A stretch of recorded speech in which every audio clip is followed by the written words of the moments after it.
Alam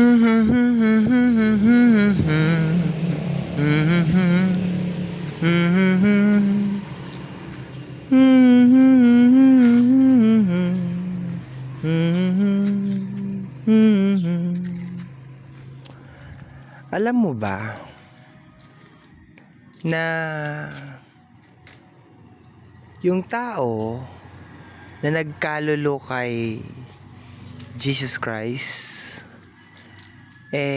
kasama niya din sa iisang lamesa. Kilala mo ba kung sino yon? Siya si Judas, kung di ako nagkakamali. 'Di ba?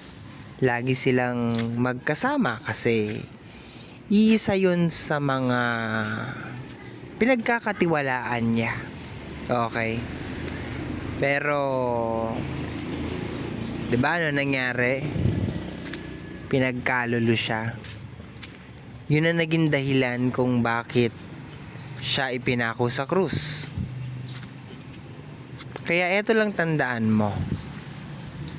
Yung mga tao na magpapabagsak sa'yo, minsan kasama mo lang din sa iisang lamesa.